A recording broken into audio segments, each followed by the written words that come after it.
എനിക്ക് ഒരു കാര്യം കൂടി വേണം രഞ്ജു. ചോട്ടാ മുംബൈ എന്ന് പറഞ്ഞ സിനിമ നമ്മുടെ നാട്ടിൽ റിലീസ് ചെയ്തേക്കണാണ്. അതിനകത്ത് മണിച്ചേട്ടന്റെ ഒരു ഡയലോഗ് നീ പറഞ്ഞു. തീർച്ചയായിട്ടും അതൊന്ന് കേൾക്കണം. ചോട്ടാ മുംബൈ സിനിമ വീണ്ടും റിലീസ് ചെയ്തേക്കാണ്.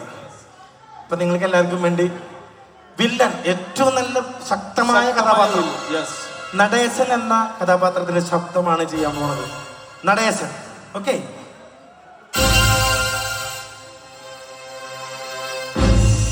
നിങ്ങളിപ്പോ വായിച്ച വേദപുസ്തകത്തിലെ ദുഷ്ടനും മാത്രമേ ശത്രുവും ഞാൻ തന്നെ. പേര് നടേശൻ. സത്യവും ധർമ്മവും നോക്കുന്ന ഒരുപാട് ദേവപുത്രന്മാരുള്ള നമ്മുടെ നാട്ടില് അവർക്കെതിരെ ഒരു ചെകുത്തനയിലും വേണ്ടേ.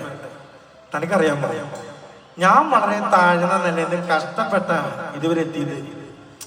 ഇപ്പൊ പഠിക്കാൻ കൊള്ളാമെന്നും കൊള്ളാത്തതുമായിട്ടുള്ള ഒരുപാട് ബിസിനസ് ഉണ്ട്. CI മോഹൻദാസിന്റെ മെക്കെട്ടേറെ വന്നോണ്ടാ അവനെ കൊന്നത്. ഇനി അതിനെതിരെ താനും കൂടി കോടതിയിൽ സാക്ഷി ഒന്നും പറയാൻ പോണ്ട.